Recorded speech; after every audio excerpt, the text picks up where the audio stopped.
নমস্কার, good evening. আমি ইলমা সৈয়দ, আপনারা দেখছেন সাতটার শক্তিশাল। কেউ কোনোদিন ভাবতে পারেনি ট্রয় শহর কোনোদিন ধ্বংস হতে পারে। ট্রয় ছিল সেই প্রাসাদ, সেই দুর্গ যাকে ভেঙে ফেলা রীতিমতো ইম্পসিবল ছিল। তবে যুদ্ধ হলো, সেই ট্রয়কেও পড়তে হলো। ট্রোজান হর্সের থেকেও, অর্থাৎ সেই অশ্বর থেকেও সবচেয়ে বেশি যার নাম উল্লেখ করা হলো ফল অফ ট্রয়ের জন্য, তার নাম হচ্ছে হেলেনা অফ ট্রয়। সেই হেলেনা অফ ট্রয়ের কথা আজকে হঠাৎ করে কেন বলছি? কারণ সেই সময় বলা হতো নারী শক্তির কারণেই সেই দুর্গম দুর্গকেও গ্রিক মিথোলজিতে হার স্বীকার করতে হয়েছিল। ভারতীয় জনতা পার্টি উত্তরপ্রদেশ, পশ্চিমবঙ্গে যে পারফরমেন্স করলো, অনেকেই বলছে তার সঙ্গে নারী শক্তির ওতপ্রোতভাবে যোগাযোগ রয়েছে। তাই কি আজ আমরা তাই নিয়ে আলোচনা করব। মহিলা ম্যাজিক, নারী শক্তি কতটা প্রভাব ফেললো 2024-এ ভোট বাক্সে, বাংলার জন্য কতটা প্রভাব ফেললো, উত্তরপ্রদেশে কতটা প্রভাব ফেললো, এবং সার্বিকভাবে ভারতীয় জনতা পার্টি কি পারলো না সেই মহিলা ভোটারদের, নারী শক্তিকে তাদের দিকে টানতে?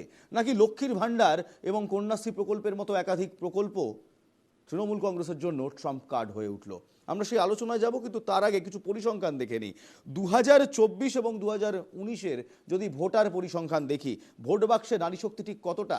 বৈধ ভোটারের নিরিখে 2019-এ 48%, 1% ভোট পড়েছিল মহিলাদের। 2024-এ সেই পরিসংখ্যান 48.7%। কোন কোন রাজ্যে বেশি মহিলা ভোটের হার এক নজরে দেখব। মোট 18টি রাজ্য রয়েছে যেখানে মহিলা ভোটারের হার বেশি। তালিকায় রয়েছে পশ্চিমবঙ্গ এবং উত্তরপ্রদেশও। 2024-এর নির্বাচনে মহিলা ফ্যাক্টর ঠিক কোথায় কোথায় কাজ করলো? ভোট দিয়েছেন 31.2 কোটি মহিলা। উত্তরপ্রদেশের 33টি কেন্দ্রে মহিলা ভোটারের হার বেশি, তার মধ্যে 17টি কেন্দ্রে পুরুষের থেকে বেশি ভোট মহিলাদের। এখানেই শেষ নয়, আমেঠি কেন্দ্রের দিকে চোখ রাখবো। আমেঠি কেন্দ্রেতে মহিলা ভোটারের হার 57.75, অর্থাৎ আমেঠিতে কিন্তু ভারতীয় জনতা পার্টির ভরাডুবি হয়েছে। অনেকেই বলছেন এই মহিলা ভোটারের কারণে। ফতেপুরের প্লেট দেখব। ফতেপুরে পুরুষের অনুপাতে অনেক বেশি মহিলা ভোটার এবং সেখানেও কোথাও ভারতীয় জনতা পার্টির হার হয়েছে।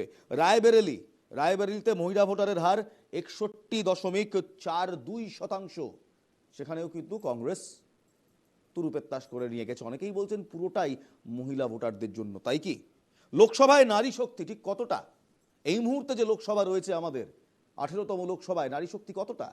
2019-এ 78 জন মহিলা সাংসদ ছিলেন, এবার সেই সংখ্যা কমে 74 জন মহিলা সংসদ। 2019-এর লোকসভায় যদি নারী শক্তি দেখি, বিজেপির মহিলা সংসদের হার 13%, 31 জন মহিলা সাংসদ রয়েছেন। তৃণমূল কংগ্রেসের 29 জন সাংসদের মধ্যে 11 জন মহিলা সাংসদ, 38%, এবং কংগ্রেসের মহিলা সংসদের হার 11.5%। আজ এই নিয়ে আলোচনা। তাহলে কি মোদি ম্যাজিক কাজ করলো না মহিলা ভোটারদের ওপর?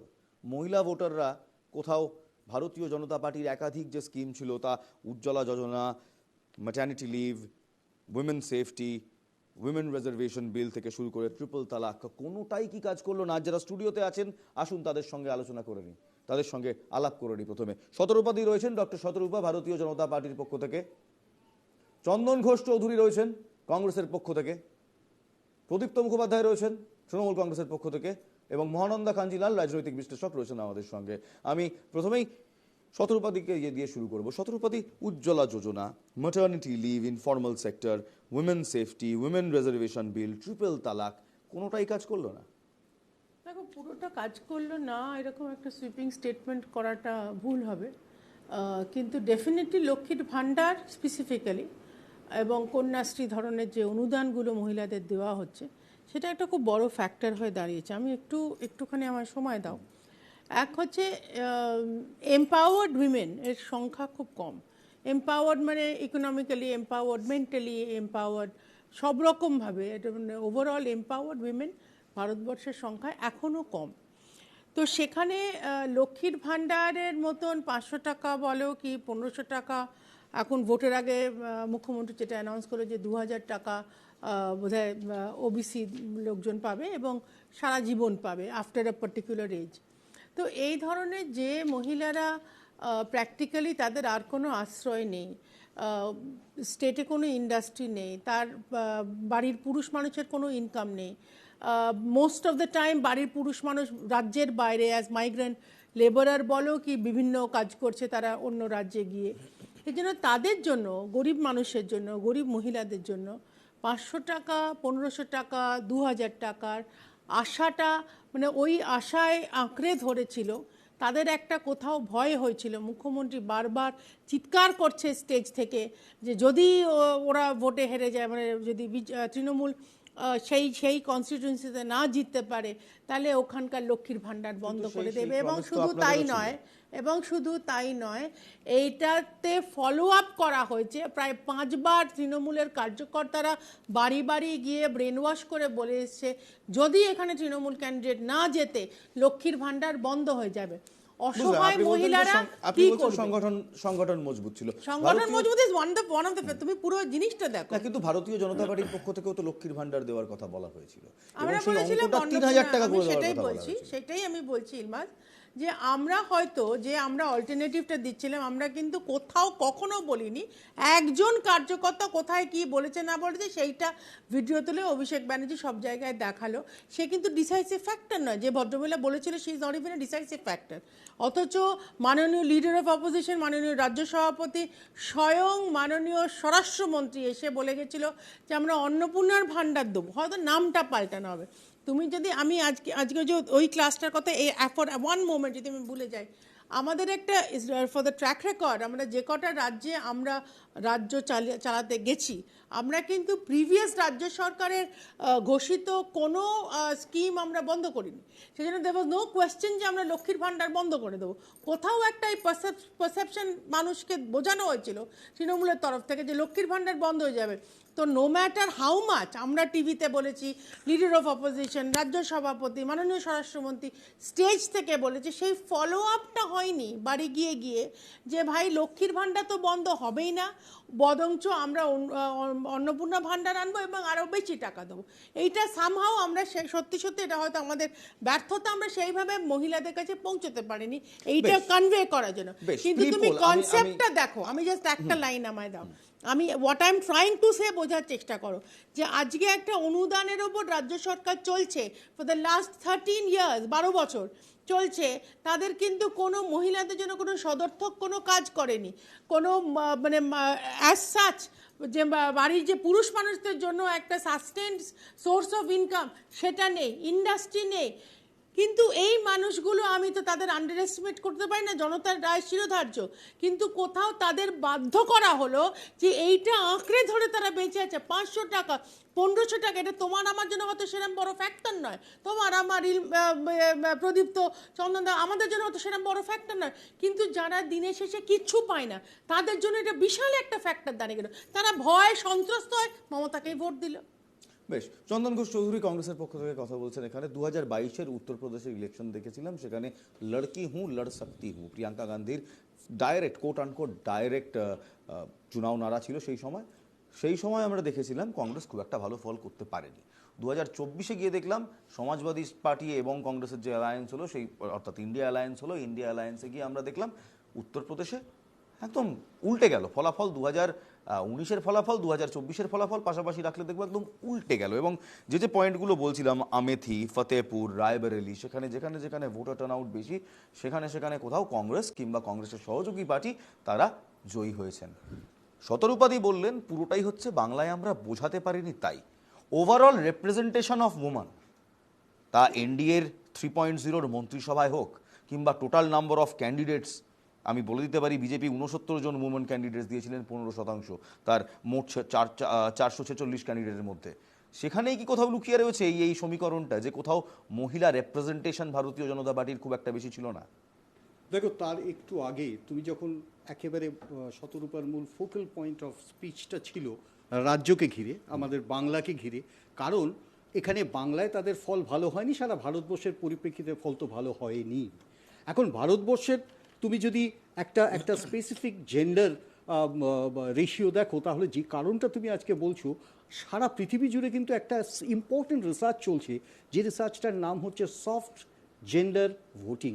ইম্পর্টেন্ট পার্ট, তার কারণ মহিলা ভোটিং কিন্তু এই ক্যালকুলেশনটা শুধু ভারতে না, সারা পৃথিবী জুড়ে বিভিন্ন ক্ষেত্রে যে জেন্ডার ডিফারেন্সেস এবং তার রেশিও সেটা নিয়ে যে কালচারটা করা হয় সেটাকে তুমি এই মুহূর্তে যেখানে নিয়ে এসছো সেটা হলো আমাদের আমাদের দেশের একটা স্পেসিফিক জেন্ডার ভোটিং। আমি লোকসভার ইলেকশনকে ঘিরে এই পরিপ্রেক্ষিতে বলবো এই কারণে, প্রথমত এবং প্রাসঙ্গিক বিষয়টা পার্টিনেন্ট বিষয়টা হচ্ছে লোকসভা। এখানে অস্বীকার করে লাভ নেই, তুমি যেটা বললে যে মাই লড়কি হু লড় সকতি হু, এই স্লোগানের একটা লং টার্ম ফ্লিং আছে এবং সেটা ধরো তুমি 2022 সেখানে যদি প্রতিফলিত না হয় 2024-2022 থেকে খুব দূরে নয়, অর্থাৎ সামাজিকভাবে তার যে একটা প্রকরণ ঘটেছে এটা এখানে বাস্তবভাবে প্রমাণিত হলো এই নির্বাচনের ক্ষেত্রে। বেশ, চলো না, আমি তোমার কাছে ফিরবো, কিন্তু তার আগে আজ রাহুল গান্ধীর একটি অত্যন্ত গুরুত্বপূর্ণ বক্তব্য রয়েছেন। উত্তরপ্রদেশে বারবার ধরে বলা হতো যে লড়কি হু লড় সকতি হুর এগেনস্টে যে স্লোগান যাবে তা হলো বেটি পড়াও বেটি বাঁচাও স্লোগান। কিন্তু আজ রাহুল গান্ধী বলছেন যে বারাণসী কেন্দ্র থেকে যদি প্রিয়াঙ্কা গান্ধী লড়তেন 2 লক্ষেরও বেশি ভোটে তিনি জয়লাভ করতেন। দেখুন রাহুল গান্ধী আজকে কি বললেন। अयोध्या की सीट हार गए, राम मंदिर बनाया, उसमें इनॉग्रेशन में एक गरीब व्यक्ति आपने नहीं देखा होगा, एक किसान नहीं था, एक मजदूर नहीं था, एक पिछड़ा नहीं था, एक दलित नहीं, आदिवासी राष्ट्रपति से कहते हैं तुम यहां नहीं आ सकती। और आपने वहां पे देखा अदानी जी खड़े थे, अंबानी जी खड़े थे, देश के अरबपति खड़े थे, पूरा बॉलीवुड खड़ा था, क्रिकेट की टीमें खड़ी थी, मगर एक गरीब व्यक्ति नहीं खड़ा। तो जवाब अयोध्या की जनता ने भी दिया है। और सिर्फ अयोध्या में नहीं भाइयों और बहनों, सिर्फ अयोध्या में नहीं, वाराणसी में जान बचा के निकले हैं प्रधानमंत्री। और मैं आपको कहता हूं और बहन से कह रहा हूं, अगर ये लड़ जाती वाराणसी में, अगर ये लड़ गई होती तो आज हिंदुस्तान के प्रधानमंत्री 2-3 लाख वोटों से वाराणसी का चुनाव हार जाते। চন্দন ঘোষ চৌধুরী, যদি প্রিয়াঙ্কা গান্ধী বেনারস থেকে ইলেকশন লড়তেন তাহলে নরেন্দ্র মোদী, প্রধানমন্ত্রী নরেন্দ্র মোদী, তিনি 2 থেকে 3 লাখ ভোটে বেনারস কেন্দ্র হাতছাড়া করতেন। না, আমি তোমাকে এটা বলছি, দিস ইজ আ পারসেপশন, কিন্তু একটা কথা তোমার ওই লিঙ্কেই আমি তোমাকে বলি, মাই লড় সকতি হু, এই জায়গাটা কিন্তু বারবার প্রমাণিত হচ্ছে এবং খুব স্বাভাবিক অর্থে নরেন্দ্র মোদীজির স্কিম তুমি দেখো। 2023 18 তারিখে একটা স্পেশাল পার্লামেন্ট কনভেনশন ডাকালো, তুমি জানো সেটা, এবং 21 তারিখে পাস করা হলো স্পেশাল উইমেন রিজার্ভেশন বিল, যেটা 28-এ আই মিন অ্যাপ্লাইড হবে।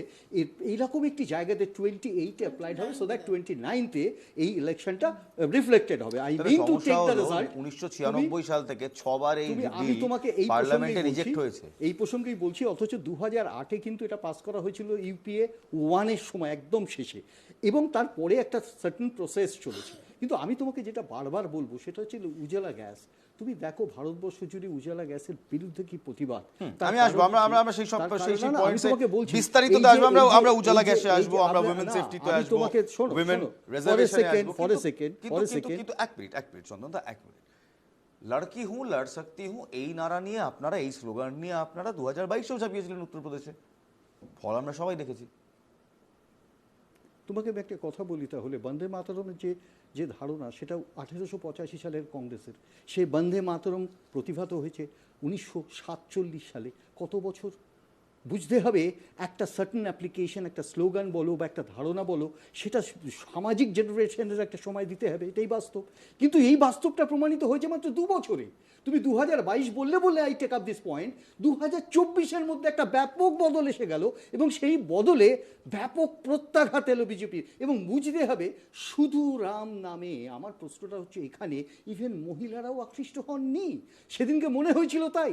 সুতরাং ধর্ম, বর্ণ, জাত, পাত, এই প্রত্যেকটা বিভেদকে সেই মানুষটার পক্ষে গিয়ে দাঁড়িয়েছে যে মানুষটা মূলত উন্নয়নের কথা বলেছেন, বেশ, মহানন্দা যে মানুষটা কাঞ্জিলাল, যে বেশ। মানুষটা এক মিনিট যে মানুষটা ভারত জোড়ার কথা বলেছেন এবং প্র্যাকটিক্যাল রাস্তায় দাঁড়িয়ে দেখিয়েছেন কোন দেবদূতের মতো একটা বেশ। একটা শক্তি নিজেকে god figure, god like figure করেননি। নয়। It's a বেশ, kind of বেশ, মহানন্দা একটা কাঞ্জিলাল, godliness, বেশ, আমি আসবো। এখান থেকে মহানন্দা নামিয়ে দিয়েছি কাঞ্জিলাল, জনগণ। রাজনৈতিক বিশ্লেষক। মহানন্দাদি, এই মুহূর্তে দাঁড়িয়ে দেশের 49% ভোটার তারা মহিলা ভোটার। সেখানে গিয়ে ভারতীয় জনতা পার্টির একাধিক প্রকল্প ছিল, লাডলি বেহেনা ছিল, সেলফ হেল্প গ্রুপের ইমপ্লিমেন্টেশন ছিল। ইনফ্যাক্ট আজই শিবরাজ সিং চৌহান তিনি বলেছেন যে লাডলি বেহেনার যে টোটাল নাম্বার অফ হেডস আছে সেটা বাড়ানো হবে, আরও 2 কোটি বাড়ানো হবে, সেলফ হেল্প গ্রুপে আরও বেশি লোককে নিয়োগ করা হবে, প্রায় 9 কোটি তারা টার্গেট দিয়েছেন। ভোটের পর ভাবা হচ্ছে, ভোটের আগে ভাবলে ভালো হতো নাকি? আমার কথা শোনা যাচ্ছে? ইলমাস, হ্যাঁ, আমার কথা শোনা শোনা যাচ্ছে, যাচ্ছে? একদম শোনা যাচ্ছে। এটা মহানন্দা, হচ্ছে যে আমি একেবারে অন্য অ্যাঙ্গেল থেকে এই ব্যাপারটাকে বিশ্লেষণ করতে চাই। সেটা হচ্ছে, প্রথম কথা, লক্ষ্মীর ভান্ডার সঙ্গে তৃণমূল কংগ্রেসের জন্য একটা খুব ভালো ফল দিয়েছে, বিষয়ে কোনো সন্দেহ নেই, এবং কারুর এই নিয়ে বিতর্ক করারও কোনো অবকাশ নেই। কিন্তু যেটা পয়েন্ট হচ্ছে যে অর্থনীতির ভাষায় একটা মহিলা বা পুরুষ যে কোনো ক্ষেত্রে অক্ষমতা অর্জন মানে কিন্তু সরকারি অনুদানের উপর নির্ভরশীলতা নয়। অর্থাৎ সামগ্রিকভাবে একটা রাজ্যে যদি মহিলারা, অনেক বেশি মহিলা এই সরকারি অনুদানের উপর নির্ভর করে, সেটা রিফ্লেক্ট করে যে অর্থনৈতিকভাবে মহিলারা কিন্তু খুব এগিয়ে নেই।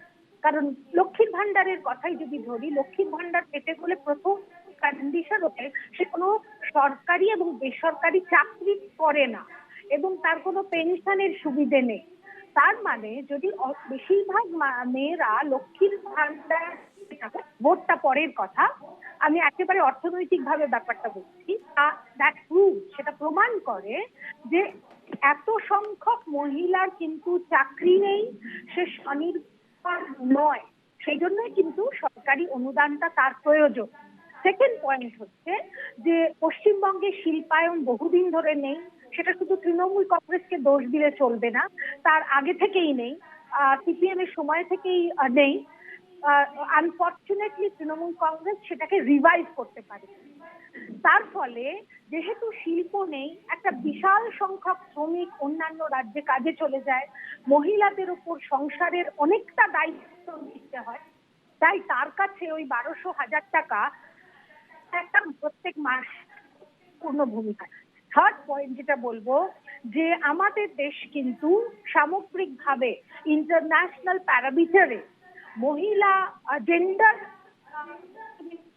লিঙ্গ বৈষম্য তাতে কিন্তু অনেক নিচের দিকে রয়েছে। এবং এবার যদি রাজনৈতিকভাবে দেখো, তাহলেও কিন্তু মহিলার রিপ্রেজেন্টেশন কিন্তু ভারতবর্ষে অনেক অনেক কম। অর্থাৎ মহিলা এমপি বা লোকাল লিডার এদের সংখ্যা কিন্তু অনেক কম। পশ্চিমবঙ্গ কিন্তু ভারতবর্ষের মধ্যে এই নিরিখে এগিয়ে আছে মহিলা রিপ্রেজেন্টেশন, কিন্তু সামগ্রিকভাবে ভারতবর্ষে কিন্তু এটা কম।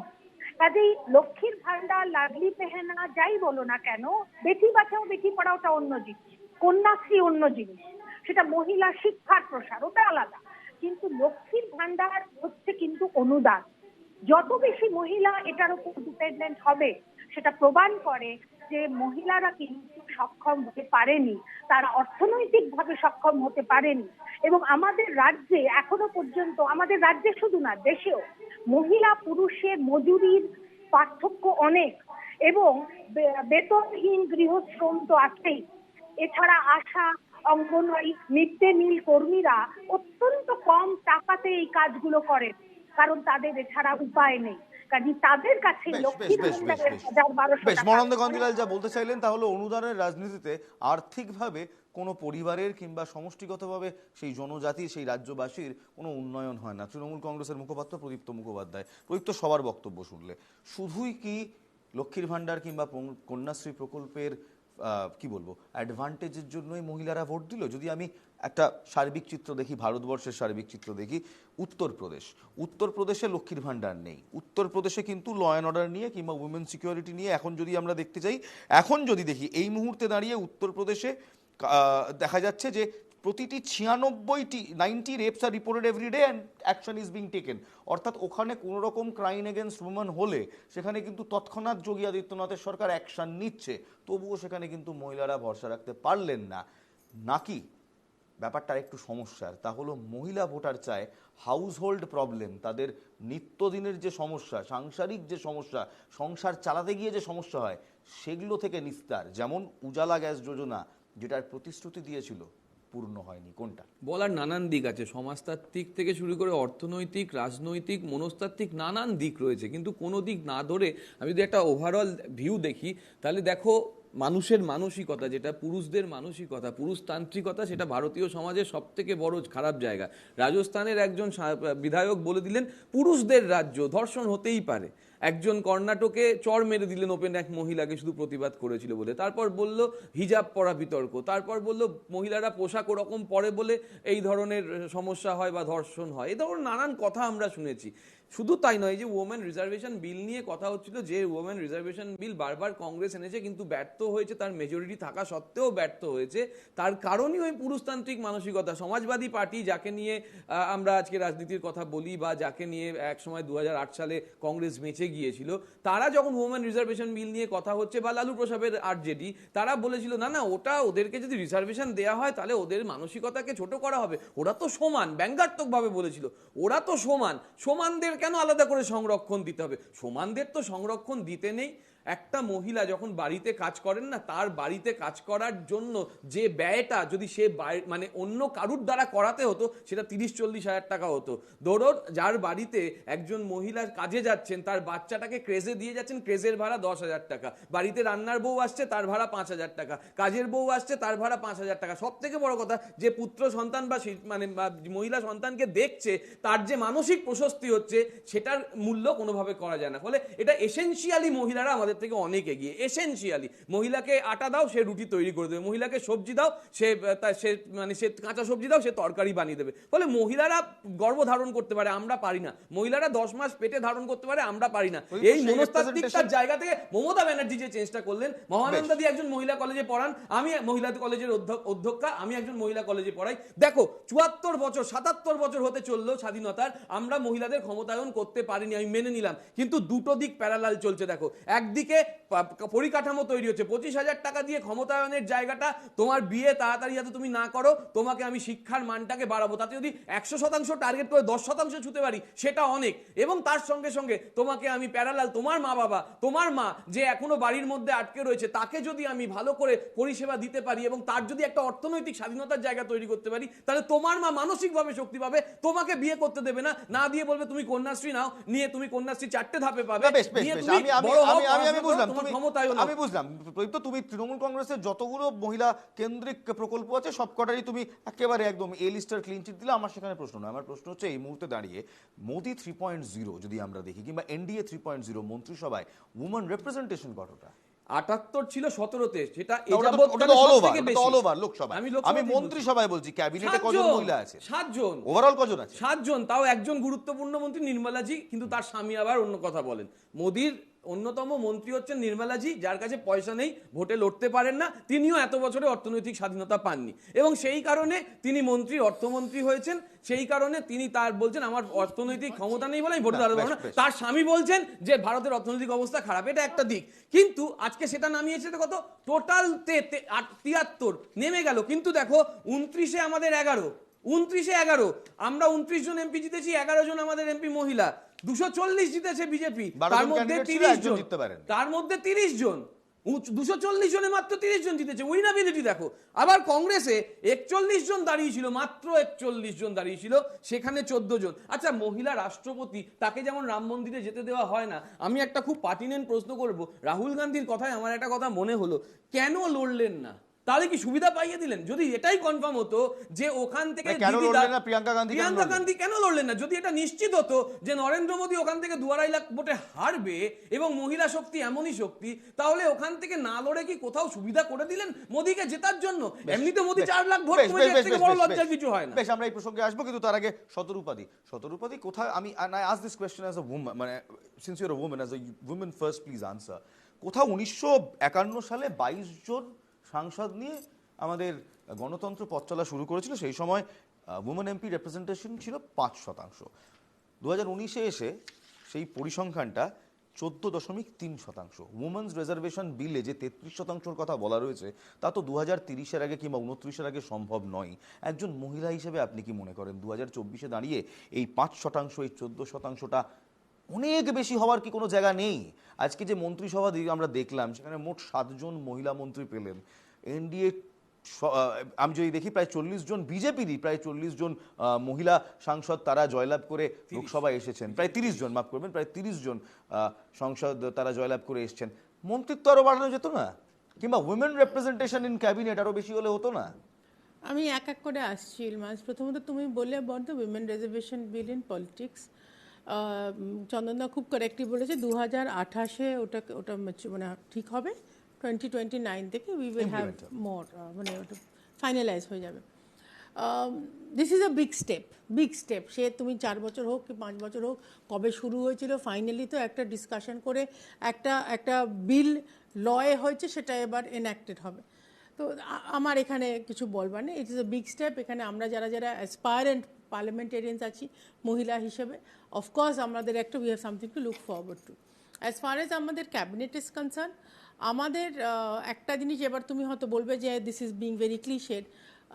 অ্যাজ ক্যাবিনেটে উই জেনারেলি থিঙ্ক, মানে অন্তত টেন্ডেন্সি আমি দেখেছি, উই থিঙ্ক বিয়ন্ড জেন্ডার, মানে শুধু একজন মহিলা বলে তাকে বসিয়ে দেওয়া, সেটা আমাদের পার্টি খুব একটা মানে না। তা বিভিন্ন আলাদা কোয়ালিফিকেশনস আছে। তুমি জানো, তুমি আজকে আমি স্টুডিওতে ঢোকার সময় তুমি বললে যে আমি ন্যালকোর ডিরেক্টর। অফকোর্স আমি ন্যালকোর ডিরেক্টর। এটা একটা পলিসি করে দেওয়া হয়েছে সমস্ত পাবলিক সেক্টরে, পিএসইউতে 1 woman representative is a must, এবং বিভিন্ন স্টেপস নেওয়া হচ্ছে উইমেন রিপ্রেজেন্টেশন বাড়ানোর জন্য। পার্লামেন্টে ক্যাবিনেটে কি হয়েছে সেটা তোমরা just, we have formed an alliance government, সেখানে বিভিন্ন ফ্যাক্টরস আছে, অনেকগুলো ব্যালেন্সিং ফ্যাক্টরস আছে। তো আমরা শুধু 52 মিনিস্টার সোয়ারিং ইন দেখেছি। আই এম শিওর ক্যাবিনেটে you will see much more female. আমরা দেখতে চাই এই 33% রিজার্ভেশনের কথা যেটা বলা হচ্ছে সেটা কার্যকর হচ্ছে। হয়তো আমাদের 2029 অব্দি ওয়েট করতে হবে, আমরা ওয়েট করতে রাজি আছি, কিন্তু আমরা দেখতে চাই 70 বছরে যখন 5% থেকে মাত্র 14% বৃদ্ধি হলো, আমরা দেখতে চাই 5 বছরে তার ডবলের বেশি বৃদ্ধি। আমরা সেই পরিসংখ্যানের আশায় থাকবো। কিন্তু তার আগে আমি একটা সরাসরি প্রশ্ন করছি আপনাকে, আপনার কি মনে হয় মহিলা ভোটাররা ভারতীয় জনতা পার্টিকে চুজ করেছে বাংলায়? আমি বাংলার কথায় ফিরে আসছি। কাকে জিজ্ঞেস করলে? আপনাকে জিজ্ঞেস করছি। আমার জিজ্ঞেস করলে আমি তার আগে একটু মানে লাইট হার্টেডলি আমি একটু বলে নিই। প্রদীপ্তর ভীষণ চিন্তা নির্মলা সীতারামনের কেন ফাইন্যান্সিয়াল ইন্ডিপেন্ডেন্স হলো না। এটা একটা বিজার কথা। তার কারণ ওয়ান সেকেন্ড, হি সেড যে ফাইন্যান্সিয়াল ইন্ডিপেন্ডেন্স নেই বলে উনি নাকি লোকসভায় লড়লেন না। উনি বলেছিলেন যে হ্যাঁ না, কারণ একটা লোকসভায় লড়তে গেলে নিজস্ব কিছু টাকা লাগে। She doesn't want to spend that. So that is perfectly okay. কিন্তু যে প্রশ্নটা আমি আপনাকে করলাম, এই মুহূর্তে দাঁড়িয়ে বাংলায় মহিলারা মুখ ফিরিয়ে নিয়েছে বিজেপির থেকে? না, আমার তো মনে হয় না বিজেপিকে রিজেক্ট করেছে বলে। আমি তো প্রথমেই বললাম, আমার মনে হয় যেটা হয়েছে তারা অসহায়।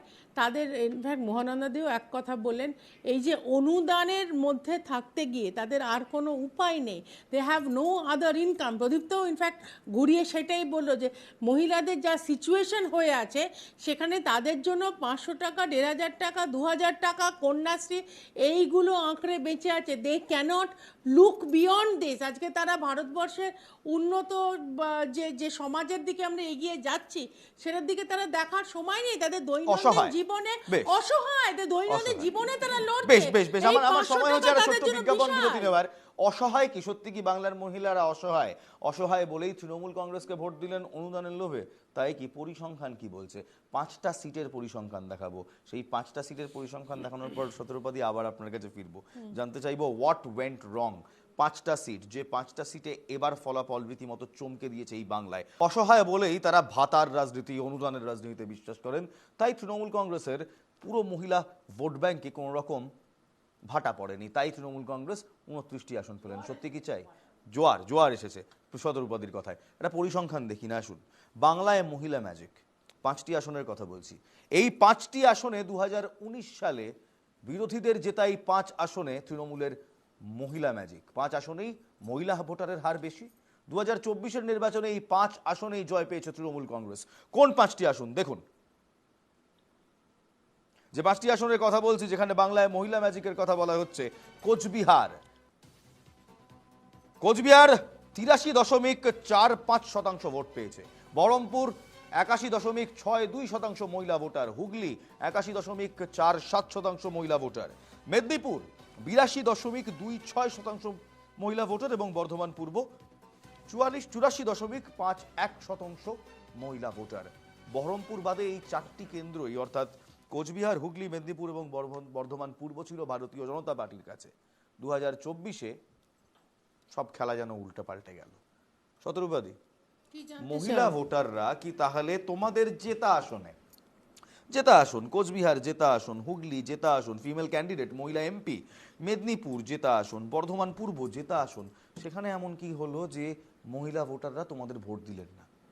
আমি তো আবারও বলছি, পশ্চিমবঙ্গের মহিলারা এতটাই অসহায়, বারবার এই কথাটা আমি বলছি 5 বছরে যে তারা পুরো এটা বদলে গেল। এটা না, কেন বদলাবে? আজকে তুমি চিন্তা করো না যে লক্ষ্মীর ভাণ্ডারটার অ্যামাউন্টও তো বেড়ে গেছে। মুখ্যমন্ত্রী খুব জেনে বুঝে এইটাকে সি ইজ এনক্যাশ, এবং যে মুখ্যমন্ত্রী 10 বছর লাগলো মহিলাদের জন্য চিন্তা ভাবনা, 10 বছর ধরে, এখনও উনি বলে যান, ইনসেনসিটিভ কমেন্টস করেন, রেপ নিয়ে বোধহয় এখানে কেউ একটা কথা তুললেন, রেপের যে ধরনের উনি কমেন্ট করেন, তারপরে উনি এটাকে বাম দেবার জন্য, মলম লাগানোর জন্য 500 টাকা ভিক্ষের মতন, অনুদানের মতন দিয়ে দেয়। এবং পশ্চিমবঙ্গের মহিলাদের আর কোনো উপায় নেই। আমি বলছি না আমাদের মতন মহিলারা, we are empowered in every possible way, কিন্তু অসংখ্য মহিলারা, বেসিক মানে হায়ার পার্সেন্টেজ অফ মহিলা যারা এখানে আছেন তারা একেবারে অসহায়। আমি তো বারবার এক কথা বলছি, তাদের বাড়িতে পুরুষ মানুষ নেই। তুমি চিন্তা করো, এখানে অধিকাংশ জায়গায় তাদের নিজেদের প্রোটেকশন নিজেদেরই করতে হয়। রাস্তায় বসে আছে, বাড়ি যেতে পারছে না, ঢাল তলোয়ার নিয়ে, মানে বটি ঝাঁটা নিয়ে বসে আছে, পুলিশের বিরুদ্ধে অত্যাচার পুলিশ করছে। তো সেখানে তাদের ওই 500 টাকাটা একটা অবলম্বন। আমি এও বলছি না আমি ডিপেন্ডেন্ট, এখানকার মহিলারা অসহায় তাই লক্ষ্মীর ভান্ডারকে ভোট দিয়েছে, তাই কি? সত্যি কি অসহায় বলেই ভোট দিয়েছে, নাকি এর পেছনে সত্যি মমতা বন্দ্যোপাধ্যায় যে সোশ্যাল ইঞ্জিনিয়ারিং আছে সেটাও কাজ করেছে? দেখো, সোশ্যাল ইঞ্জিনিয়ারিং আছে, ভোট কৌশল আছে, যা খুশি বলতে পারো, কিন্তু নারীদের মতন সচেতন ভোটার আমি দেখিনি এ যাবৎকাল। আমার খুব কম অভিজ্ঞতা, 20 বছরের অভিজ্ঞতা ভোট রাজনীতির সঙ্গে, আমি তাতে দেখেছি নারীদের মতন ভোটিং প্যাটার্ন বোঝার মতন ক্ষমতা খুব কম লোকের আছে। আজকে ওরা বুঝতে পেরেছে যে পশ্চিমবঙ্গে কি ধরনের ষড়যন্ত্র চলছে এবং মহিলাদের কিভাবে ভোটের অস্ত্র করা হচ্ছে। শতরূপাদি এক জায়গায় ঠিক বলেছেন, হ্যাঁ মহিলাদের ভোটের অস্ত্র করা হচ্ছে, বিজেপি করতে চেয়েছে। কারণ বিজেপি যখন বুঝে গেল যে কোনোভাবে মমতা বন্দ্যোপাধ্যায়কে হারাতে পারবো না, তখন সন্দেশখালী ষড়যন্ত্র সামনে আনলো এবং এই ষড়যন্ত্রের সঙ্গে সঙ্গে দেখা গেল একজন বিখ্যাত প্রাক্তন বিচারপতি তিনি বললেন, এই দাম কত মমতা বন্দ্যোপাধ্যায়, তোমার দাম কত, শোকজ খেলো। এই ধরনের মানসিকতা যারা অবলম্বন করে, ঠুমকা লাগা রাহা হ্যায়, তার ধান্দা কি? এই জাতীয় বক্তব্য যারা বলে মেয়েরা ছোট ড্রেস পরে বলে তাদের ধর্ষণ হয়, এটা তো বিজেপির সংস্কৃতি। অমিত মালব্যকে নিয়ে শান্তনু সাঁতরার বক্তব্য, অমিত মালব্যর টুইট খুঁজে পাওয়া যাচ্ছে না, আর টুইট নেই 4 জুনের পর থেকে। শান্তনু সাঁতরা আরএসএস এর কর্মী কি বললো না, 5 তারা হোটেলে বিশেষ নারী পাঠাতে হয় আর কি, বিশেষ কারণে। ফলে এই ধরনের মানসিকতা সম্পন্ন বিজেপি, এবং কোথায় নাকি শোনা যাচ্ছে যে স্পেশাল সেক্রেটারি রাখা যাবে না, মহিলা সেক্রেটারি রাখা যাবে না। এই চিন্তা চেতনাগুলো বিজেপির মধ্যে আছে, মানুষ বুঝে গেছে যে রাজনীতিতে অংশগ্রহণের বদলে এরা টুল হিসেবে ব্যবহার করছে, যেটা ওই মরুবাদী সংস্কৃতিতে ছিল। আর সঙ্গে সঙ্গে বলি একটা কথা, তুমি কোচবিহার দেখালে, উত্তরবঙ্গের আর বাকি 7টা, বিষ্ণুপুর, কাঁথি, তমলুক, বনগাঁ, রানাঘাট, এই যে 12টা সিটে, এইখানে কি লক্ষ্মীর ভান্ডার কাজ করেনি? তাহলে ব্যাপারটা সেরকম নয়, ব্যাপারটা বিজেপির ডিভিসিভ পলিসিটা কাজ করেছে, আর মহিলারা সেটাকে কাটতে পারেনি এই 8টা জায়গায়, 12টা জায়গায়, বাকি জায়গাগুলো কেটে দিয়েছে। এই যে 5টা কেন্দ্র আমরা দেখালাম, বহরমপুর বাদে কোচবিহার, হুগলি, মেদিনীপুর, বর্ধমান পূর্ব, এখানে কিন্তু সংখ্যালঘু ভোটের তুমি সেন্টিমেন্ট আনতে পারবে না। এই যে 12টা আমি যেটা বললাম, যে 12টা অঞ্চলের কথা বললাম, সেখানেও 11% মহিলা ভোট বেশি বেড়েছে। বহরমপুর বাদে আমি বললাম, যে 12টা কেন্দ্রের কথা বিজেপির কথা বললাম আমি, বিজেপি যে 12টা কেন্দ্রে জিতেছে সেখানেও 11% বেশি ভোট পড়েছে মহিলাদের তরফ থেকে। বেশ, চন্দন ঘোষ চৌধুরী, সত্যি কি সমস্যাটা এখানে রয়েছে, নাকি সমস্যাটা রয়েছে একটা অলরাউন্ড পার্সপেক্টিভে? চন্দনদা, পার্সপেক্টিভটা হলো মহিলাদের সামনে আসতে দেওয়া। কোথাও মোদি 3.0 যদি আমরা কিংবা ইন্ডিয়া 3.0 যাই বলো, মন্ত্রিসভা দেখি, মহিলা রিপ্রেজেন্টেশন কোথায়? না, এটা খুব স্বাভাবিক। দেখো, আমি তোমাকে একটা কথা বলি, মহিলা ক্ষমতায়ন দীর্ঘ সময় কংগ্রেসের রাজনীতি এবং ক্লোজলি দেখবার সুবাদে আমি তোমাকে একটা ছোট্ট রেফারেন্স দেবো, এটা আমার ভীষণ প্রয়োজনীয় রেফারেন্স। 1989 আমি তখন ছাত্র পরিষদের একটি বিশেষ ক্যাপাসিটিতে আছি। আমাদের দক্ষিণ কলকাতার এক প্রার্থী হলেন, তার নাম মমতা বন্দ্যোপাধ্যায়। তিনি যাদবপুর থেকে প্রায় জোর করে নিয়ে এলেন দক্ষিণ কলকাতায়, মালিনী ভট্টাচার্যের কাছে হারলেন। তখন আমরা একটা একটা একটা অ্যানালিসিস করেছিলাম, আমাদের মনে হয়েছিল কতগুলো কারণ থাকতে পারে, সেটা হয়তো সিট পরিবর্তনের কারণ বা ইত্যাদি ইত্যাদি। এখন প্রশ্নটা হচ্ছে যে পোস্ট পোল পার্সপেক্টিভ বলে একটা ব্যাপার আছে, এবং সেই ধারণা থেকে রাহুল গান্ধী বলে থাকতেই পারেন 3 লক্ষ ভোটে জিততে পারতেন তার বোন, সেটা সম্পূর্ণ ভিন্নতর, তার সাথে কোনো অ্যালায়েন্স বা অ্যাডজাস্টমেন্ট নেই। মমতা বন্দ্যোপাধ্যায় তখনও কিন্তু কংগ্রেসে ছিলেন। এবার দ্বিতীয় প্রশ্নে তোমাকে যদি আনি, তাহলে তুমি খুব ভালোভাবে বুঝবে যে এখানে কমপ্লিটলি ফেল করেছে বিজেপির রাজনীতিতে মহিলাদের নির্দিষ্ট প্রজেকশন। আচ্ছা, তুমি আমাকে বলতে পারবে পশ্চিমবাংলায় মহিলার যে 12 জন জিতেছেন তার মধ্যে মহিলার সংখ্যাটা কত? মানে আমি তোমাকে বলতে চাইছি যে প্রজেকশনটা করা হয়েছে এবং তাদের উদ্দেশ্যগুলো কিভাবে সিট বাটোয়ারা করা হয়েছে, তুমি এটা দেখো তো। এবং সেখানে বিভিন্ন মহিলাদের, তুমি এই ঘটনাটার আলোচনা আমরা করছি না, বিজেপিকে সামনে রেখে যদি তুমি এই প্রসঙ্গটা আনো, তুমি একটা জিনিস দেখো, একজন মহিলা তার অবস্থান, তার চাওয়া, তিনি প্রকাশ্যে বলছেন যে আমি আসানসোলে দাঁড়াতে চাই, দ্যাট ইজ মাই প্রেফারেন্স, তাকে সরিয়ে নিয়ে কোথায় দাঁড় করানো হলো? কেন বাঘের মুখে ঠেলে দেওয়া হলো? কেন বাঘের মুখে সিট পরিবর্তন করে একজন একজন একজন একজন সাধারণ ঘরের, খুব স্বাভাবিক, আমরাও সমর্থন করেছিলাম, সেখান থেকে পিক আপ শুধু রাজনৈতিক কারণে করা হলো এই রেখাপাত্রকে, এবং তারপরে তার যে হেল্পিং সিকিউরিটি, আমি বলছি ভোট ব্যাংকিং সিকিউরিটি, সেটা প্রোভাইড করা গেল না। এবং তারপরে আজ পর্যন্ত তাদের যে যদি অত্যাচার হয়ে থাকে বা তাদের অ্যালিনিয়েশন হয়ে থাকে, সেখানে কিন্তু আর কোনো বিজেপি নেতাদের দেখতে পাচ্ছি না। আবার তুমি আরেকটি জিনিস দেখো, দেবশ্রী চৌধুরীর মূল ঘরটা কোথায় ছিল, কোন ঘরানা থেকে, সেখান থেকে তার লাস্ট জিতে আসা, তাকে কোথায় ঠেলে দেওয়া হলো? আমি বলতে চাইছি এই ঘটনাটা আর যাই হোক, সাফলিং রিসাফলিং এর মধ্যে আমি 79 সালের কথাটা কেন বললাম, প্রদীপ্তকে আঘাত করবার বা উদ্দেশ্য নিয়ে আমি বলিনি, আমি শুধু বললাম that is a general perspective, যে আমি যদি জিততে না পারি সিট পরিবর্তন করব। এবং তার জন্য আমি এখানে দেখলাম সরাসরি 2 জন মহিলা এক্সাম্পল, আমি তার উপরে আরেকজন মহিলাকে দেবো, তার পুরো পাস্ট এক্সপিরিয়েন্স নেই, বাট স্টিল তাকে সরাসরি রাজনৈতিক প্রজেকশন দেওয়া হলো। অথচ যারা রাজনীতি করেন এই শতরূপাদের মতো, তাদের প্রজেকশন পায় না। আমি তোমাকে বলতে চাইছি এই কারণে যে উইমেন প্রোটেকশন তখনই সম্ভব যখন মহানন্দা দেবী, শতরূপার মতো যারা এম্পাওয়ার্ড, দে আর চ্যানেলাইজড। এদের যদি চ্যানেলাইজ না করা যায়, রেখাপাত্ররা কোনো বেশ, মহানন্দা কাঞ্জিলাল, দেশের এই মুহূর্তে একমাত্র মহিলা মুখ্যমন্ত্রীর নাম মমতা বন্দ্যোপাধ্যায়। দেশের আমাদের রাষ্ট্রপতি, মহামহিম রাষ্ট্রপতি, তিনি একজন মহিলা। কিন্তু সে অর্থে যদি আমরা কেন্দ্রীয় মন্ত্রিসভা দেখি, কেন্দ্রীয় ক্যাবিনেট দেখি, শতরূপাদি বলছেন best person for the job.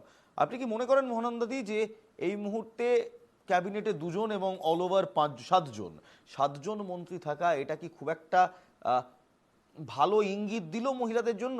ঠিক সেই সময় যে সময় ভারতবর্ষের মহিলা ভোটারের সংখ্যা 49%। না, বলেছি যে মহিলা ভোটারের সংখ্যা 50% আমাদের দেশে, কিন্তু মহিলা রিপ্রেজেন্টেশন রিমার্কেবলি কম। জেন্ডার ডিসক্রিমিনেশন, অর্থাৎ যেটাকে বাংলায় লিঙ্গ বৈষম্য বলে, সেটা সাংঘাতিক ভারতবর্ষে। এগুলো তো কোনো উন্নতি হয়নি, মেয়েদের স্ট্যাটাসেরও কোনো উন্নতি হয়নি। আমার বা শতরূপার মতো 1-2 জন তো মানে এগুলো ব্যতিক্রম। মানে আমি বলছি যারা এই সুযোগগুলো পেয়েছে সমাজে, কিন্তু আমাদের মতো এরকম কয়েকজনকে নিয়ে তো দেশটা চলবে না। দেশটা তো চলবে বেশিরভাগ মানুষকে নিয়ে। তারা যদি না এম্পাওয়ার্ড হয়, তাহলে সেটা দেশেরও একটা ব্যর্থতা। কারণ লিঙ্গ বৈষম্য কমানোটা ভারতের শুধু নয়, অর্থনৈতিক মানে ক্রাইটেরিয়াতেও কিন্তু বলা হয় যে লিঙ্গ বৈষম্য যেখানে কমবে, সেখানে দেশও এগিয়ে যাবে। এবং সেটা স্বামী বিবেকানন্দের সময় থেকে তিনিও বলে গেছেন, এবং এটা একেবারে প্রুভড ফ্যাক্ট। এবং ইউরোপ এবং অন্যান্য যে কোনো অর্থনৈতিক ভাবে উন্নত দেশের ক্ষেত্রে কিন্তু এটা সত্যি। আমাদের দেশে দুর্ভাগ্যজনক ভাবে এখনো পর্যন্ত আমরা পার্লামেন্টের মহিলাদের রিজার্ভেশনটাই করাতে পারি, সেটা শুধু লোকাল লেভেলে রয়েছে। কাজে এর থেকে বড় ব্যর্থতার কি হতে পারে? স্বাধীনতার প্রায় 77 বছর হতে চলল, 70 বছর পর এখনো যদি 14.9%, মাফ করবেন 14.3% ওমেন রিপ্রেজেন্টেশন হয় লোকসভাতে, তাহলে সত্যি তো কিছু তো কোথাও না কোথাও কিছু তো সমস্যা রয়েছে। আমরা ভাবতে ভালোবাসি যে ভারতবর্ষ একটি পুরুষতান্ত্রিক দেশ, কিংবা আমরা একটি পুরুষতান্ত্রিক সমাজের মধ্যে বিলং করি। কিন্তু চন্দনদা, তোমার নিশ্চয়ই মনে আছে, তুমি নিশ্চয়ই জানো, নর্থ ইস্টের একাধিক স্টেট রয়েছে যেগুলো মাতৃতান্ত্রিক স্টেট। আমি মেঘালয়ের এক্সাম্পল আনতে পারি, আমি নাগাল্যান্ডের এক্সাম্পল আনতে পারি, আমি মণিপুরের এক্সাম্পল আনতে পারি, যেখানে মহিলারাই কিন্তু তাদের সংসারের, তাদের সোসাইটির চালন শক্তি। দেশ হিসেবে আমরা কবে অ্যাকসেপ্ট করবো এই কথাটা? না না, সেটা কমপ্লিটলি একটা সোশিওলজিক্যাল ফ্যাক্টর, এবং আমরা খুব ভালো করে But জানি it's high time we talk about it. We are talking about it, we are definitely talking about it. এবং আমি তোমাকে আরেকটি কথা তোমাকে বিশেষভাবে বলছি, যে আমরা এটা নিয়ে কোনো সন্দেহ নেই যে যারা enlightened already by education, by social status, আমি কেন শতরূপা বা মহানন্দা দেবীর কথা বলছি বা এই ধরনের মানুষের কথা বলছি, এরা চ্যানেলাইজ করবে, এরা কন্ট্রিবিউট করবে, এবং এটা হচ্ছে সোশ্যালের একটা দিক।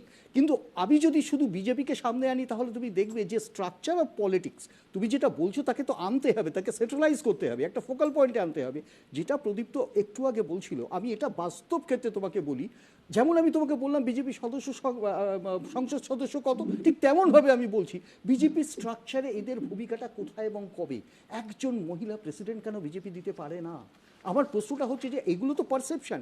তুমি মেটেরিয়াল রেসপেক্ট করবে, একটা সোসাইটি তৈরি করবে, এটা সাউথ, আই মিন এটা এটা এটা হয় অবস্থিতির কারণে। কিন্তু এই পুরুষতান্ত্রিক মনোবাদী এই যে ঘটনাগুলো, এই ধারণাটা কবে বিজেপি বিশেষত যারা শাসন করছেন ভারতবর্ষকে এই মুহূর্তে বা গত 10 বছরে, তাদের স্ট্রাকচারাল পলিটিক্সটাই তো তাই। তুমি দেখো ওদের শত্রুপাতি প্রত্যেকটা নেতার সোচ বদলনা, সোচ মুহূর্তে বদলনা কার কথা জরুরি বলবে, হ্যায়। কিভাবে অর্থাৎ বলবে। মানুষকে এবার তাদের ভাবনা চিন্তা, কিংবা আমাদের পলিটিক্যাল টপব্রাসকে, ইভেন যারা এখন কেন্দ্রে ক্ষমতায় রয়েছে, তাদেরকে নিজেদের ভাবনা চিন্তা কি বদলাতে হবে। কারণ কেন বলছি, মাত্র 69 জন ওমেন ক্যান্ডিডেট আপনারা ফিল্ড করলেন 446 জনের মধ্যে, 15%। 69 জন ওমেন ক্যান্ডিডেট আপনারা ফেল করলেন, এই ফিল্ড করলেন। আপনারা এই সংখ্যাটা কি বাড়াতে পারতেন না? আর আম জনতা এনডিএ মন্ত্রিসভায় উইমেন রিপ্রেজেন্টেশন নিয়ে কি বলছেন শুনুন, তারপর আসছি আপনার কাছে। আম জনতার বক্তব্য শুনুন। আমরা চাইছি যে মেয়েরা আরও উপরে উঠুক, আরও অনেক কিছু কাজ করুক, কিন্তু মোদী সরকার তো সেটা চাইছে না। উনি তো ধর্ম নিয়ে করছেন, এই নিয়ে করছেন, ওই নিয়ে করছেন, কিন্তু মেয়েদের সম্বন্ধে তার কোনো তার এটা যেটা আমরা মমতা ব্যানার্জির কাছে পাই, উনি আমাদেরকে মেয়েদেরকে উঁচু জায়গায় দিচ্ছেন, মেয়েদেরকে লোকসভায় হিসেবে বসাচ্ছেন, কিন্তু বিজেপির জায়গায় তো আমরা সেটা দেখতে পাচ্ছি না। উনি তো আমাদের মেয়েদেরকে নিচুভাবে রেখেছেন। হ্যাঁ, মোদী সরকার নারীদের সেই সম্মানটা দিচ্ছে না। আমাদের যে রাজ্য সরকার মমতা ব্যানার্জি যে জিনিসটা দিচ্ছে, নারীদের যে মর্যাদা, সম্মান, জায়গা, যে তার পাওয়ারটা দিচ্ছে, কিন্তু মোদী সরকার দিতে সেটা নারাজ নারীদের। মহিলাদেরকে তো আগে থাকা উচিত অবভিয়াসলি, কিন্তু আমি জানি না কেন এখনো মানে ওদেরকে সামহাও দাবিয়ে দেওয়া হয়। এটা উচিত নয় এই জেনারেশনে। এখন আমি তো সাপোর্ট করবো উমেন্স রাইটের জন্য। ওই মেয়েটার ক্যাপাবিলিটি আছে, তো ওই মেয়েটা সব কিছুই করতে পারে, সেটা ওই মেয়েটাকে আগে কনফিডেন্ট হতে হবে।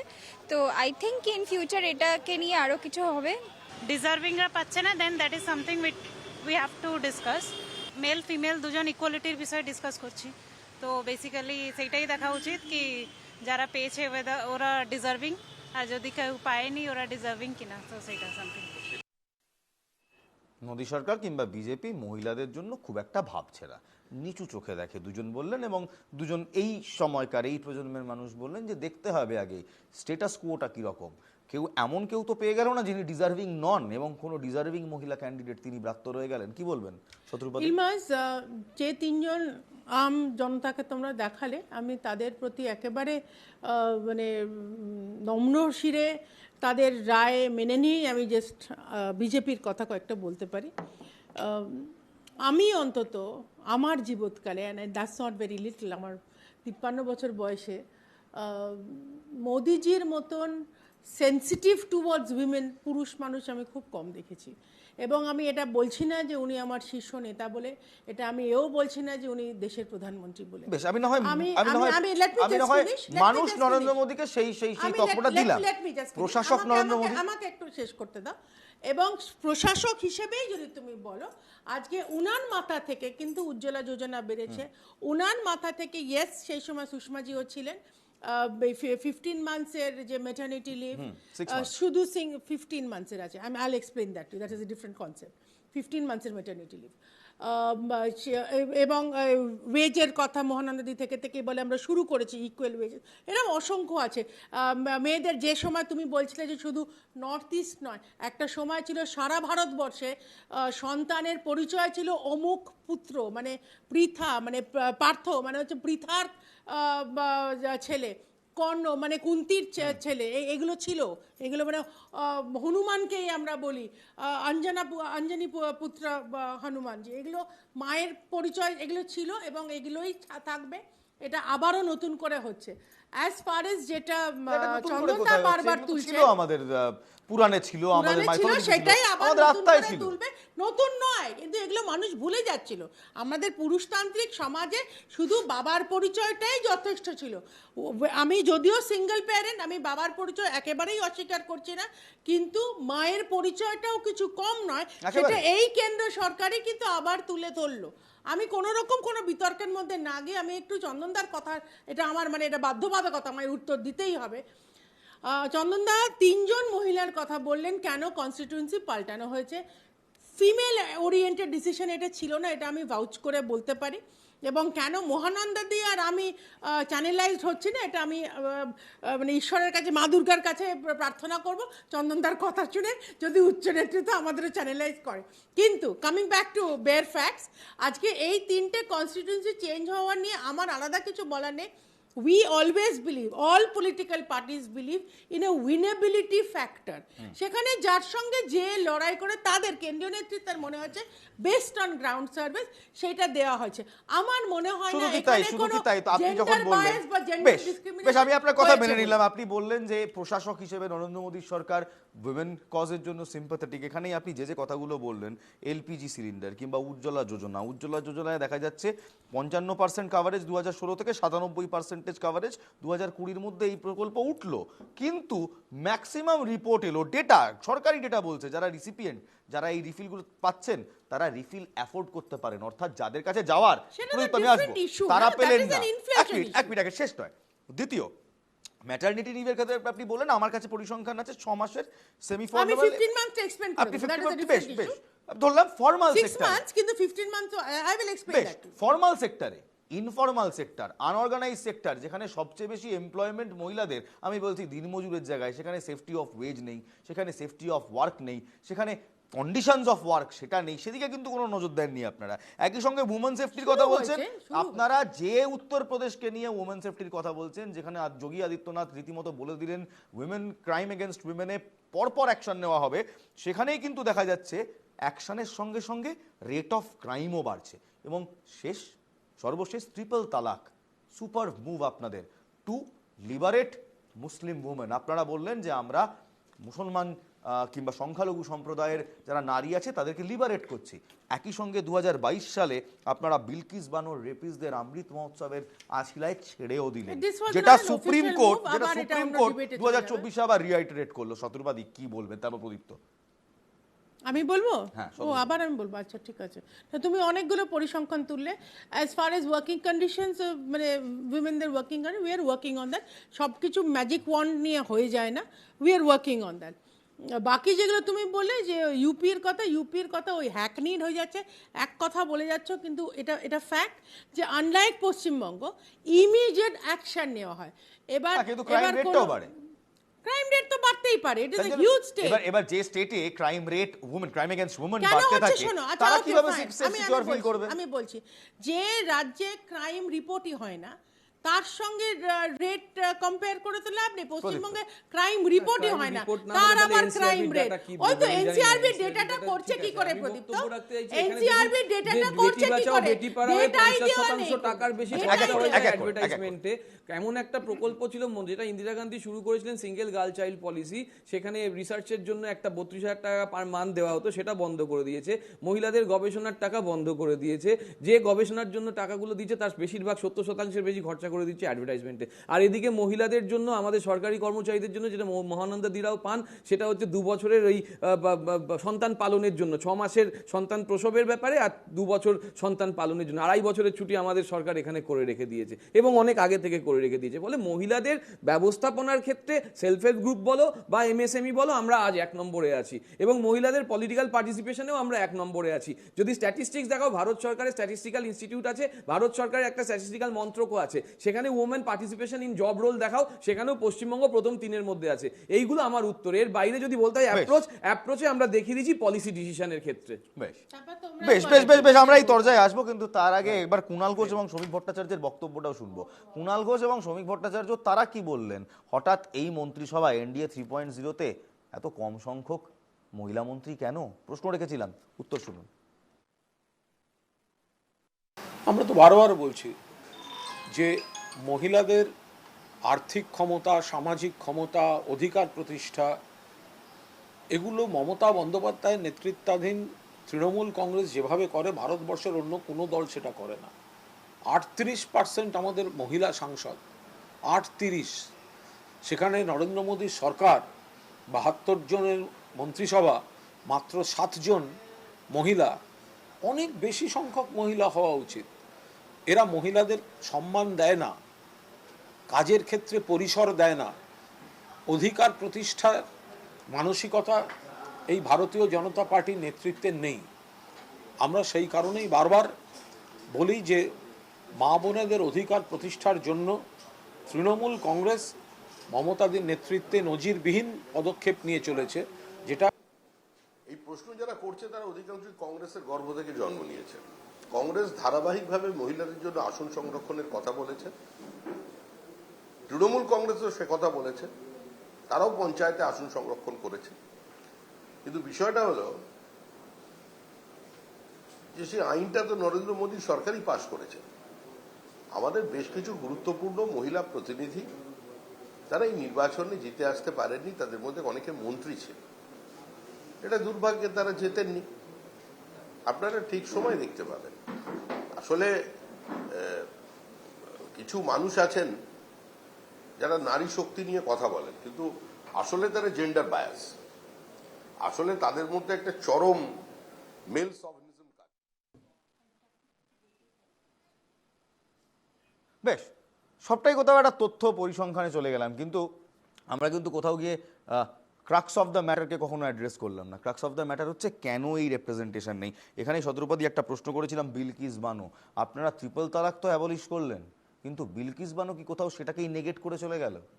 বিলকিস বানোর যে ঘটনাটা ঘটেছিল, আবারও এটা বোধহয় সেদিন তোমার সঙ্গে আমি ছিলাম যেদিন হয়েছিল ঘটনা, ইট ওয়াজ দ্য মোস্ট মানে আনফর্চুনেট ডিসিশন, যেখানে সুপ্রিম কোর্ট বলল যে state government lead decision to release them. কিন্তু এখানে কিন্তু আমাদের কোনো উচ্চ নেতৃত্ব কোনো কথা বলেনি। হ্যাঁ, আমি মানলাম কিছু লোক বোধহয় তাদের মালা টালা পরিয়ে কেন যে করেছিল সেটা আমি উত্তর দিতে পারবো না, because I do not justify this. কিন্তু আমাদের উচ্চ নেতৃত্ব যেটা বিশাল করে অ্যাপ্রুভ করে একেবারে স্ট্যাম্প অফ মানে কনসেন্ট দিয়ে দিয়েছিল, সেটা কিন্তু নয়। দের আর ইনসিডেন্টস যেখানে সমস্ত পার্টিতে, সমস্ত সরকারে বেশ কিছু ঘটনা ঘটে যেটা নিয়ে কোনো উচ্চ কোনো কথা বলা যায় না, বলা উচিত না, জাস্টিফাইও করা যায় না।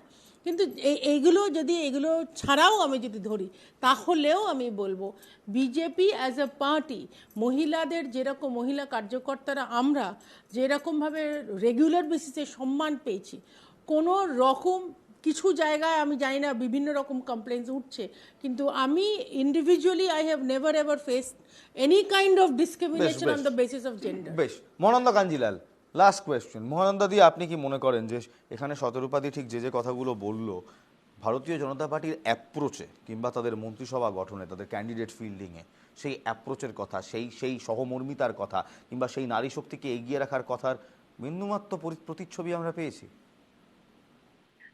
দেখো, এটা তো রাজনৈতিক সিদ্ধান্ত, কাজে এটা না বলা খুব মুশকিল। অর্থাৎ মহিলাদের ভোটটা সব রাজনৈতিক দল চায়, এবং চায় বলেই তারা নানা রকমের নীতি নির্ধারণ করে। কিন্তু রাজনীতির ঊর্ধ্বে উঠে যদি দেশটাকে এগিয়ে নিয়ে যেতে হয়, সেখানে মহিলাদের যথার্থ সক্ষমতা প্রয়োজন। এটাই হচ্ছে আমার মূল কথা। এবং সেটার মধ্যে রাজনীতি ঢুকে গেলেই কিন্তু জিনিসটা হয়ে যায় যে মানে আমার ভোটটা পেতে হবে, এবং ভোট পেতে গেলে কি কি জিনিস আমায় করতে হবে সেইগুলো প্রয়োজন। কাজে নারীকে শিক্ষা দিয়ে সক্ষমতা অর্জন করিয়ে তাকে পুরুষের সঙ্গে সমানাধিকার দেওয়া, সেটা যেন আইনের পর্যায়ে শুধু আটকে না থাকে, সেটা সামাজিকভাবে কতটা প্রচার করা গেছে সেইটা আগে দরকার, এইটাই আমার মনে হয়। বেশ, ধন্যবাদ। খুব সুন্দরভাবে মনন্দা কাঞ্জিলাল বললেন যে কোথাও রাজনৈতিক অভিপ্রায়ের থেকেও গিয়ে, রাজনৈতিক ডিভিডেন্ড তোলার ম্যাটার থেকে বেরিয়ে গিয়ে কোথাও সোসাইটিয়াল চেঞ্জের দিকে হয়তো আমাদের এবার চোখ দিতে হবে। আর কেনই বা দিতে হবে না? যে রাজ্যে এখনো মহিলাদের ভোট ব্যাংক, কিংবা যে দেশে এখনো মহিলারা ভোট ব্যাংক, যে দেশে 1996 সাল থেকে 2023 অবধি 6 বার একটি উইমেন্স রিজার্ভেশন বিল নেগলেক্ট হওয়ার পর, বারবার কলব্যাক হওয়ার পর পাশ হয়, তারপরেও 70 বছরে যে দেশে সংসদ ভবনে যে দেশে আমরা দেখতে পাই মাত্র 14% মহিলা রিপ্রেজেন্টেশন, 33% যে বিল পাস হয়ে থাকে তাও ওয়েট করে 5 বছর পর ইমপ্লিমেন্ট হবে বলে, সেই দেশে নারী আরাধনা, মাতৃ আরাধনা তো হয়। তবে সত্যি কি মাতৃ আরাধনা হয়, মায়ের পুজো হয়, মহিলার শক্তিয়ায়ন কিংবা মহিলার এম্পাওয়ারমেন্ট, উমেন এম্পাওয়ারমেন্ট নিয়ে আমরা বড় বড় প্যানেল করি, সেটা কি সত্যি হয়? এবার হয়তো সময় এসছে সেদিকে একবার চোখ রাখার। ভালো থাকবেন, ভালো রাখবেন। জয় হিন্দ।